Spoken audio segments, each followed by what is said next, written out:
ప్రేమేశ్వర్ ప్రసంగం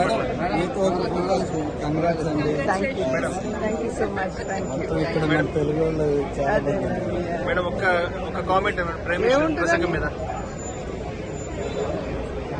నరేంద్ర మోడీ గారు ఎన్డీఏ కూటమి ఒక సరికొత్త నిర్వచనం పలికారు.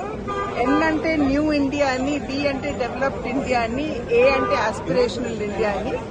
కనుక ఏదైతే ఎన్డీఏ అనే పదానికి సరికొత్త నిర్వచనం పలికారో ఈ కూటమి సంపూర్ణంగా అంకిత భావంతో ఆ యొక్క లక్ష్యాన్ని ఏదైతే నిర్దేశించుకున్నామో దానికి అనుగుణంగా మేము ఈ రాబోయే 5 సంవత్సరాలు కూడా పనిచేస్తామని చెప్పి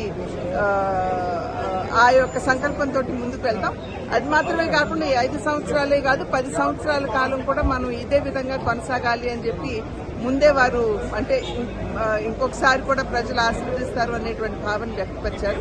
అదేవిధంగా ఏదైతే పేదలు మాత్రమే కాకుండా మధ్యతరగతి వారి యొక్క కళలు ఉన్నాయో, ఇల్లు కావచ్చు, అదేవిధంగా ఆరోగ్యం కావచ్చు, వీటన్నిటి మీద దృష్టి పెడుతూ ఈసారి మధ్యం వర్గాల వారికి కూడా మన సంక్షేమాన్ని అందించాలి అనేటువంటి లక్ష్యాన్ని వారు వెలుగుచ్చడం జరిగింది. కనుక ఒక లక్ష్యాన్ని ఆల్రెడీ నిర్దేశించుకున్నాము.